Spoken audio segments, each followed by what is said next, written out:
और इस लोक बनाम तंत्र में मीडिया हमेशा लोग के साथ खड़ी रहेगी। जो मीडिया लोग के साथ है वो कामयाब है, वो आगे बढ़ेगी। लोग ऐसे होते हैं जिनको देखकर आप ऊर्जा पाते हैं, कुछ लोग ऐसे होते हैं जिनके बारे में सुनकर आप ऊर्जा पाते हैं। सरकार की आंखों में आंखें डालेंगे, सरकार की आंखों में आंखें डाल के सवाल पूछेंगे और कहेंगे कि हमें हिंदू मुसलमान के नाम पर राजनीति नहीं करनी।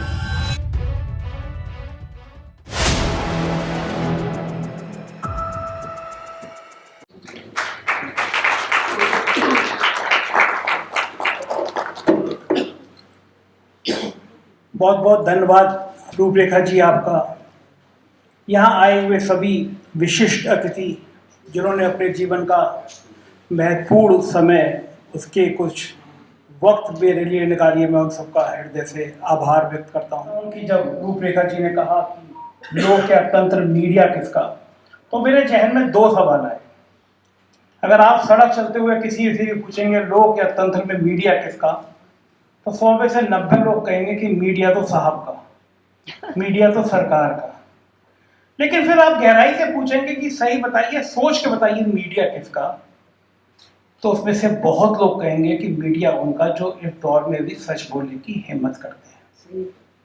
तो मैं ये विषय जो है लोक या तंत्र मीडिया किसका, तो मैं दिल से कहना चाहूंगा कि मीडिया हमेशा लोग का था, मीडिया हमेशा लोग का है और रहेगा। चंद लोगों के मन में ये ख्याल आ सकता है, चंद लोगों के मन में ये गुमान हो सकता है, कुछ ताकतें ये सोच सकती हैं कि मीडिया उनका है, लेकिन हकीकत में जो दिखता है वो होता नहीं।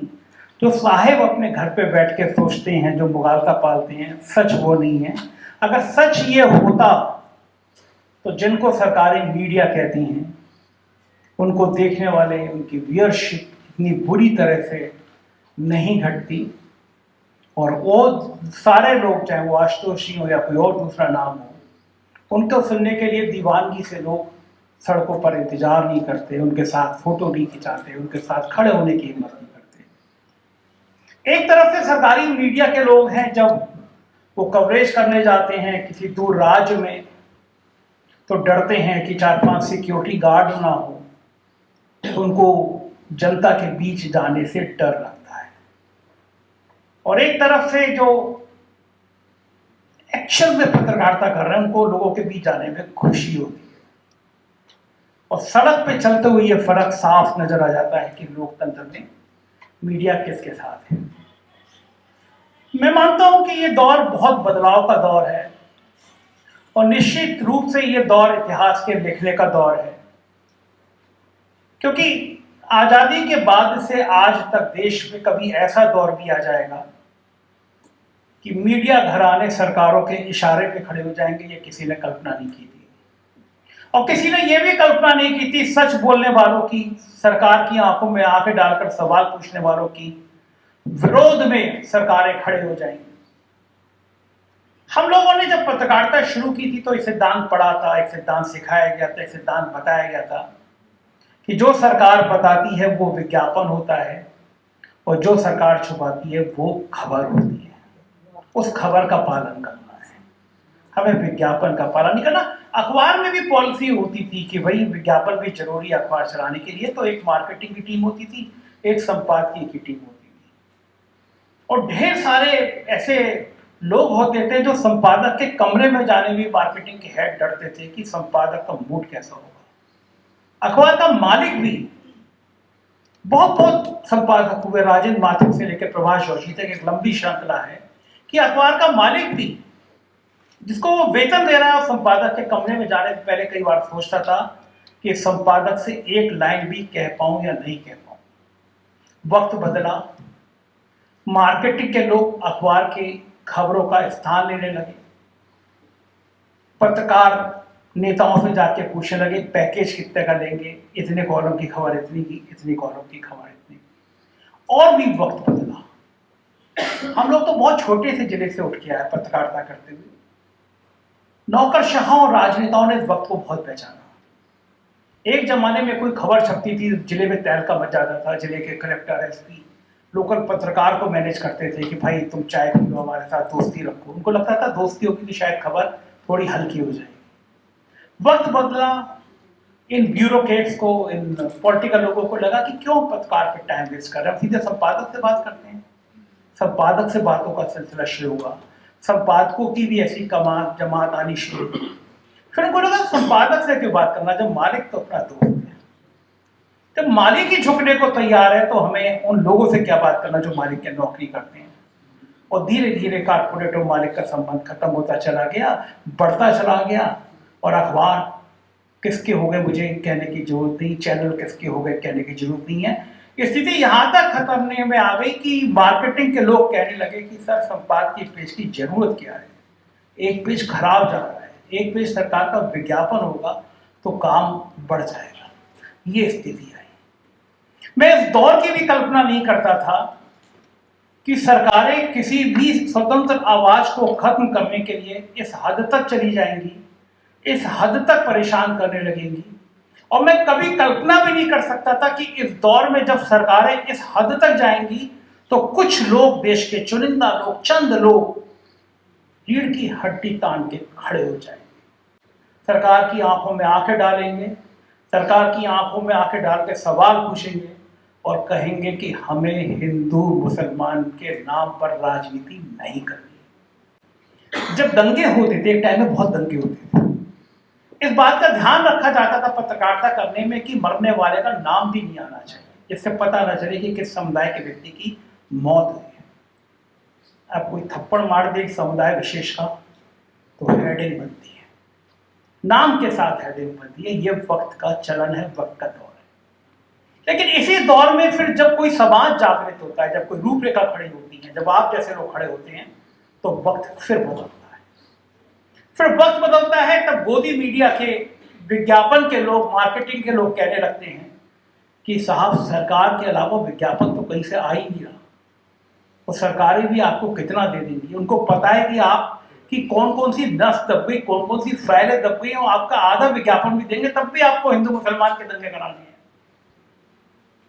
और फिर वक्त बदला, उनकी रेवेन्यू आधी हो गई, कारण कि जो रेवेन्यू देने वाले लोग थे उन्होंने कहा जनता तो इनको देख ही नहीं रही है। आप में से कितने लोग होंगे, मैं 100% कह सकता हूं, बहुमत उन लोगों का होगा जिन्होंने टीवी पर खबरें देखना बंद कर दी। बिग बॉस और तरह तरह की चीजें वो देखती है। खबरें, जब चैनल पर बौद्धिक बहस होती थी, अब क्या बहस होती है, एक दाढ़ी वाले मौलाना को बुलाया जाता है, एक टीका वाले पंडित जी को बुलाया जाता है, बढ़िया लिफाफा दिया जाता है कि अंदर मुर्गे की तरह लड़ रहा है। मैंने तो देखा है टीवी चैनलों पर, राष्ट्रपति तो रोज ही देखते होंगे, जहां कैमरा बंद होता है तो जो मुर्गे की तरह लड़ रहे होते हैं वो दोनों मुस्कुरा मुस्कुरा कहते हैं यार तुमने बढ़िया बढ़िया बोला, तुमने बढ़िया बोला। तो किसको मूर्ख बना रहे हो, देश की जनता को। लेकिन फर्क यह आ गया कि देश का जनमानस समझ गया, तानाशाह को सबसे बड़ा डर यह होता है कि लोग उससे डरना बंद कर दें। इस देश के लोगों ने डरना बंद कर दिया। कभी सोचा नहीं था कि जो तानाशाही प्रवृत्ति से देश चलाना चाहते हैं, जो तानाशाही प्रवृत्ति से सबको डराना चाहते हैं, वो देश के सबसे बड़े लोकतंत्र संसद के अंदर घुसेंगे और उनके मुंह पर बड़ा सांसदों का हजूम कहेगा वोट चोर, गद्दी चोर। ये भी इस देश ने दिखाया। यह लोकतंत्र की ताकत थी। यह लोकतंत्र की ताकत थी कि गली गली में लोग खड़े होने लगे। कि एक दौर अंग्रेजों के टाइम का भी था जब सीना ज्यादा हो गया था और गोलियां कम पड़ गई थी, तब अंग्रेजों को देश होना पड़ा। बदलाव का यह दौर फिर शुरू हो गया। बदलाव का दौर इस सार्थक दिशा में शुरू हुआ कि भीड़ ऐसे पत्रकारों के पीछे खड़ी होने लगी जो पत्रकार सरकार की आंखों में आंखें डालकर सवाल करते। मैं 5 मिनट में अपनी जर्नी बताऊंगा तो आपको समझ में आएगा कि सरकारें काम कैसे करती हैं। 4 PM नाम से अखबार मैंने 2015 में शुरू हुआ। अखबार शुरू किया, लोगों ने कहा कि यहाँ इवनिंग अखबार चल नहीं सकता, और मेरे मन में बड़ा हौसला था, कॉन्फिडेंस कुछ ऊपर वाला कुछ ज्यादा ही दे रखा है उसने मुझे। तो मैंने कहा नहीं, मैं तो इवनिंग अखबार शुरू करूंगा, चलाऊंगा। खबरें चलने लगी। मुख्यमंत्री थे अखिलेश यादव जी, मेरे बहुत बढ़िया मित्र तब भी थे और आज भी है। और मैं प्रयोग करता था, खूब कुत्ती की उनके खिलाफ खबर लिखता था। और हर महीने मेरी उनसे लंबी गुफ्तगू होती थी, वो गाड़ी तक छोड़ने आते थे, बात करते थे। हर बार मैं सोचता था कि जब ये मुझे बुलाएंगे तो मुझसे कहेंगे तुम ऐसी खबरें छापते क्यों। 2 साल बीत गए, उस शख्स ने मुझसे एक बार भी नहीं कहा कि तुम ऐसी खबरें छापते क्यों हो। और इस दौर में जब मैं छाप रहा हूं तो लोग मेरे को खास तौर से कोट करते हैं, तुम तो विपक्ष के आदमी, तुम अखिलेश के आदमी। मैंने कई फोरम पर यह कहा कि उत्तर प्रदेश की राजधानी लखनऊ में कोई प्रतिष्ठित अखबार या मैगजीन ये दिखा दे कि उसने मुझसे ज्यादा अखिलेश यादव की सरकार के खिलाफ लिखा है, तो मैं अगले दिन से अपना चैनल बंद कर दूंगा। एक समझौता था एक बढ़िया सोच के व्यक्ति के साथ, एक समाजवादी सोच के व्यक्ति के साथ, कि वो मुझसे खबरों को लेकर हस्तक्षेप नहीं करेंगे और मैं उनकी सरकार के कामकाज में दखल नहीं दूंगा, कोई ट्रांसफर पोस्टिंग ठेका नहीं कराऊंगा। एक लाइन खींची थी, पत्रकारों के नेताओं के बीच रिश्ते होने चाहिए। सरकार बदली, मुझे यूपी के 6 महीने बाद सबसे ताकतवर नौकरशाह ने बुलाया और मुझसे बोले बाबा तुमसे बहुत नाराज है। मैं मुस्कुराया, मैं फाइल लेके गया था। मैंने कहा क्यों नाराज है? उनका जवाब तो उनको लगता है कि तुम अखिलेश जी के आदमी हो। मैंने ऊपर से नीचे तक देखा, मैंने ये आदमी मतलब समझ नहीं पाया। मैं थोड़ा मेला का आदमी होता है, ये सरकार का आदमी, अखिलेश का आदमी मतलब क्या है? हंस के मजाक मुझसे पूछा। और उनको लगता है कि तुम्हारे बड़े अच्छे संबंध थे, तो उनके घर को तुम्हारे घर कभी कभी चले जाते थे। तो मैंने कहा प्रदेश का मुख्यमंत्री है, कोई सर का माफिया तो नहीं है? और मैंने कहा आपकी जानकारी के लिए बता दूं, मेरे दफ्तर में तो माफिया भी आते हैं। मैंने 2 सबसे बड़े माफियाओं के नाम बताए कि जो एक दूसरे के धुर विरोधी हैं। मैंने ये दोनों भी आते हैं।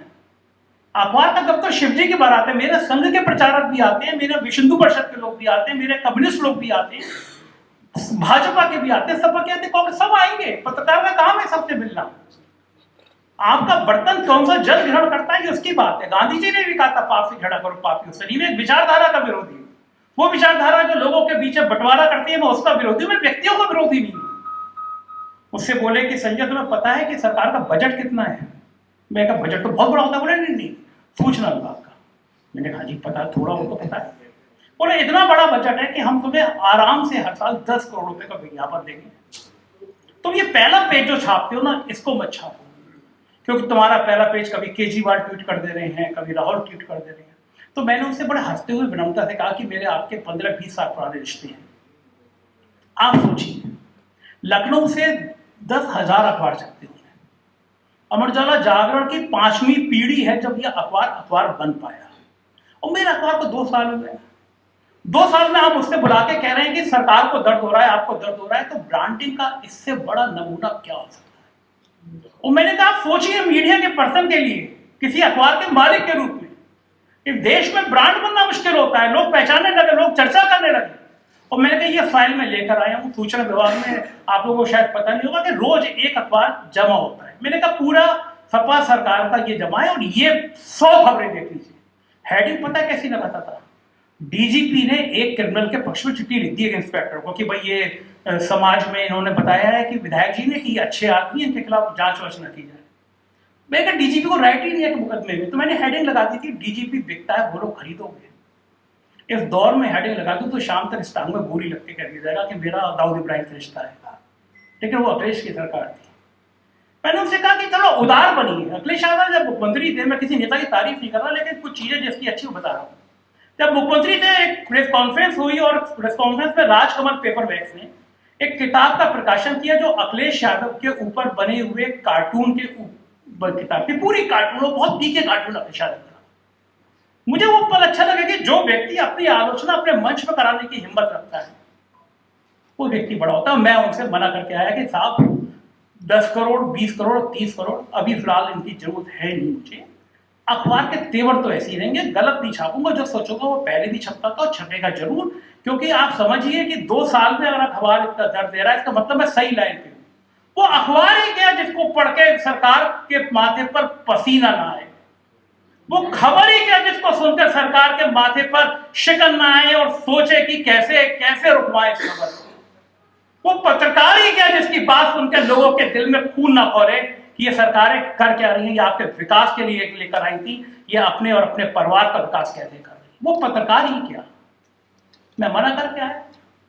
मजे की बात ये, अगले दिन बावर्दी एक दरोगा मेरे ऑफिस में आया और एक सुप्रीम कोर्ट का रूलिंग है कि आप बिना किसी नाम पते के, जब तक सच ना हो एफिडेविट के, जांच शुरू नहीं कर सकते।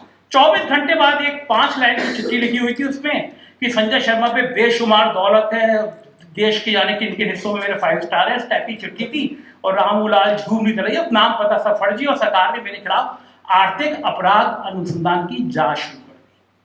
मैं शायद उत्तर प्रदेश का पहला पत्रकार था जिसको राष्ट्रीय पुरस्कार मिला कि सरकार से मना करके आया कि 10 करोड़ रुपए नहीं चाहिए, तो अगले दिन आर्थिक अपराध अनुसंधान की जांच शुरू कर। मैंने अफसर को फोन किया, मैं कहा मुझे बड़ा अच्छा लग रहा है, आप, मैं थोड़ा कूल सा हो गया था, पुराने तेवर आप आए, जांच कराइए। 6 इंस्पेक्टरों की टीम बनाई गई, 18 जिलों में मेरे और मेरे परिजनों के घर पे, खानदान पे जाते थे कि अकाउंट लाइए, फलाने साल का अकाउंट लाइए। उसके ठीक 1.5 महीने बाद 2 गाड़ी भर के लोग आए, मेरे दफ्तर पे हमला कर दिया, पूरा दफ्तर तोड़ दिया गया। नतीजा ये हुआ कि दुनिया के कुछ बड़े अखबारों में खबर छपी कि एक ऐसी सरकार आई है जो सेक्युलर जर्नलिस्ट पे इस तरह हमला कर रही। तब मैंने जन्म दिया, मैंने कोशिश करी, और कभी कभी मुझे लगता है ईश्वर जब आपको बहुत बड़े मुकाम तक पहुंचा रहा होता है तो ऐसी परीक्षाएं देता है। उस समय तो मुझे लगता मैं ही संग क्यों हो रहा है, लेकिन अब आज के मुकाम पे जिसमें मैं अभी आऊंगा, वहां तक पहुंचने के लिए एग्जाम देना जरूरी था। मैंने यूट्यूब का जन्म दिया, मैंने 4 PM पर जो सरकार कह रही थी उसको बोलना शुरू किया। उसके तत्काल बाद उत्तर प्रदेश में 1000 पत्रकारों को सरकारी मकान मिले। मैं किसी पत्रकार की आलोचना नहीं करना चाहता, लेकिन सब्जी लहर, पोल खोल दूंगा टाइप के अखबार नहीं है जिनको सरकारी मकान मिलते, मुझे नहीं मिला होता। स्वर्गीय कमाल खान जी के बराबर वाला मकान मेरा था। एक आम आदमी पार्टी के सांसद संजय सिंह जी वो मेरे दफ्तर में आए, मैंने उनका इंटरव्यू किया, सुबह उनका इंटरव्यू फ्लैश हुआ उत्तर प्रदेश सरकार पर आरोप लगाते हुए। 24 घंटे बाद 100 पुलिस वाले आए, मेरा मकान खाली करा दिया। मैंने कहा वाह, एक तमगा और। इनकम टैक्स के नोटिस शुरू हो गए, इनकम टैक्स से स्कूटी शुरू हो गई। जब ईओडब्ल्यू को नहीं मिला तो उत्तर प्रदेश सरकार ने ईडी को लिखा कि ईडी जांच करे, तो मैं हंसा, मैंने कहा रॉ को भी और शामिल कर लीजिए, सीबीआई भाई को थोड़ा स्टेटस बढ़ जाएगा। आप सोचिए कि जितना कर रहे थे, मैं सिर्फ यूट्यूब पे उतना बोल रहा था, पूरी दुनिया देख रही थी कि मुख्यमंत्री के घर से 4 किलोमीटर दूर बैठा आदमी, जिसके दफ्तर पे हमला हो रहा है, जिसके 6 इंस्पेक्टर को टीम बन रही है, जिसपे इनकम टैक्स क्रिएट हो रही है, जिसको मना कर दिया गया है कोई विज्ञापन, आज तक मुझे 7 साल में अखबार में कोई विज्ञापन नहीं मिला, जिसका सरकारी मकान खाली कर लिया गया। उत्तर प्रदेश में राज्य स्तर के मानता प्राप्त पत्रकारों का चुनाव होता है, बड़ा प्रेस्टीज चुनाव होता है। मैं वो चुनाव लड़ा, मैं 22 प्रेसिडेंट, सरकार बनी, 4 महीने के अंदर मेरी मानता खत्म। 1000 पत्रकारों को सचिवालय पास मिले हैं, जिनके आपराधिक इतिहास भी कुछ के रहे होंगे। 7 सालों से मुझे सरकार ने सचिवालय पास भी नहीं दिया कि मैं सचिवालय में घुस ना जाऊंगा। इस हद तक दाऊद इब्राहिम बनाया गया। नतीजा क्या हुआ? नतीजा ये हुआ कि 80 लाख सब्सक्राइबर खड़े हुए देश में यूट्यूब में। ये नतीजा हुआ। इससे भी बढ़कर नतीजा हुआ कि यूट्यूब पिछले 28 दिनों का व्यू देता है कि आपके 28 दिनों में कितने लोगों ने देखा। आज सुबह में आने से पहले देख रहा था, 28 दिनों में 32 करोड़ व्यू है, यानी रोज 1.25 करोड़ से ज्यादा। इस पे भी सरदारी मांगी। पहलगांव में हमला हुआ, हमने बस चंद सवाल किए, आतंकी आए कहां से, आप क्या कर रहे थे, सुरक्षा कहां थी, आतंकी कैसे चले गए। और ये किया यूट्यूब से। 29 अप्रैल को सुबह सुबह मेल आया कि सरकार ने कहा है कि आप राष्ट्र विरोधी चैनल हैं, इसलिए आपका चैनल बंद कर दिया जाए, आपका चैनल बंद कर दिया जाता है। मैं बड़ा हैरान, मैंने कहा यार, हर इंसान को जिंदगी को मुझे मेरा ही पता क्यों याद आता है। मैंने फिर सरकार को लिखा, यूट्यूब को लिखा कि आप हमें बता तो दीजिए, हम तो सपने में भी कल्पना नहीं कर सकते कि हमें देश के खिलाफ कुछ बोलेंगे। ये देश हमें हमारी जान से प्यार है, हमारी आत्मा है, आप बता तो दीजिए कौन से वीडियो में बोला। उन्होंने कोई जवाब नहीं दिया। उनको लगा लखनऊ का मामला है, हाईकोर्ट तक जाएगा, हाईकोर्ट कैसे चलता है आप सब जानते हैं। मैं दिल्ली गया, कपिल सिब्बल जी से मिला, मेरी उम्मीद के विपरीत जाके कपिल सिब्बल जी ने गले लगाया, डरते जो उन्होंने कहा, संजय हम तो तुम्हारे बड़े फैन है, सुनते हैं हमारी पति दोनों। डरते डरते मैंने पूछा सर फीस कितनी, मैं कुछ लाख तो मेरे पास थे, मैंने कहा कि फीस तो करोड़ों में होती है, देश के सबसे बड़े वकील हैं। बोले फीस तो मेरी बहुत है। मैंने हाथ जोड़े, मैं सर बता दीजिए। बोले फीस मेरी ये है कि तुम लोगों के इंटरव्यू करते हो, आज मैं तुम्हारा इंटरव्यू करूँगा। मैंने कहा सर हाँ, मतलब जिंदगी की इससे बड़ी पूछी क्या होती है। उन्होंने इंटरव्यू लिया, 1 रुपया मेरी फीस नहीं रही, सुप्रीम कोर्ट में रिट दायर हो। चीफ जस्टिस की बेंच थी और चीफ जस्टिस सामने तुरंत नोटिस जारी किया। ये क्या है, पत्रकार को पता ही नहीं, उसने क्या बोला, आपने चैनल बंद कर दिया। 7 दिन के अंदर बताइए, कोई जवाब तो था नहीं। तीसरे दिन मेरा चैनल शुरू कर दिया गया बिना कुछ बताए। और मैं धन्यवाद दूंगा आशुतोष भाई जैसे बहादुर लोगों को, मेरे बड़े भाई जैसे हैं। देश का कोई बड़ा चैनल नहीं था, रवि सिंह हो, आशुतोष जी हो, अजीत अंजुम जी हो, सबने मेरे ऊपर अब की 4 PM कैसे बंद हुआ ये बताया। और दुनिया का कोई बड़ा अखबार नहीं था जिसने ये ना छापा हो कि एक दिन में 16 पाकिस्तान के चैनल बंद और देश का ही 4 PM बंद। जब खुल गया दोपहर के 1 बजे सरकार ने सुप्रीम कोर्ट में कहा कि हम अपना फैसला वापस लेते हैं, चैनल खोल दिया गया। रात के 1 बजे मैं दुबई में था। अगले दिन दोपहर को 1 बजे मैंने 4 PM मिडिल ईस्ट लॉन्च कर दिया और कहा सरकार आपको बधाई, आप मुझे हिंदुस्तान में रोकोगे, मैं पूरी दुनिया में फैल जाऊंगा। 4 PM मिडिल ईस्ट बहुत बढ़िया चल रहा था। सरकार ने जब जब रोकने की कोशिश करी, 2022 का चुनाव मैं डिबेट करता था शाम की 6 बजे, 5-5, 6-6 लाख लोग डिबेट देख रहे, लेकिन चैनल इसी तरह बंद। यूट्यूब से में भेजे जवाब नहीं, हम समझ के हमारा चैनल हैक किया गया। हमने तुरंत 4 PM यूपी बनाया और हमारे बहुत अच्छे अधिवक्ता हैं, हैदर भाई हमारे बिल्कुल बड़े भाई जैसे, उन्होंने बहुत अच्छा नोटिस भेजा। जगह जगह प्रदर्शन हुए कि 4 PM कैसे बंद किया गया। 4 PM यूपी बना दिया हमने। तीसरे दिन डर के मारे वो चैनल, जब हम सुप्रीम कोर्ट जाने को तो खोल दिया गया। हमने कहा 2 चैनलों का करें क्या, हमें दिमाग में आया कि 4 PM यूपी बना देते और आप लोग के आशीर्वाद से 4 PM यूपी बनाया। आज उसके भी 14 लाख सब्सक्राइबर है। ये जब उन्होंने मुझे रोकने की कोशिश करी तब मुझे एक तोहफा मिला। गुजरात के चुनाव होने को थे, चुनाव होने से 5 दिन पहले मेरा नोटिस आया कि 10 सालों में इनकम टैक्स का, 10 सालों में आपके परिवार की जो आमदनी हो, जो खर्चा हो, मकान पेंट कराया हो, कुछ दिया, सबका ब्यौरा दीजिए। मैंने अपने हैदर भाई को पकड़ाया कि आप 2 ब्यौरा, मैं 4 PM गुजरात लॉन्च करता हूं। और मैंने 4 PM गुजरात लॉन्च किया, उसके भी 4 लाख। तो मैं ये कहना चाहता हूं आपको इस बात से समझ आएगा होगा कि मीडिया वाकई में लोक का है। ये सारे उदाहरण मैंने आपको इसलिए बताया कि ये लोक से जोड़ते। अगर ये लोक नहीं होता, ये जन नहीं होता, तो मैं समझ नहीं पाता कि मीडिया का स्वरूप क्या है। एयर स्टेशन, रेलवे स्टेशन हो, एयरपोर्ट हो, कहीं जाओ सड़क पे चलते लोग सेल्फी खींचते हैं, बात करते हैं, संवाद करते हैं।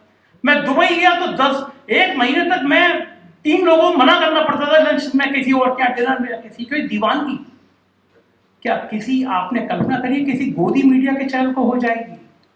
जो भाषा सड़क चलता रिक्शे वाला इस्तेमाल करता है, क्या आप सोच सकते हैं कि कभी आशुतोष जी के लिए इस्तेमाल हो जाएगी?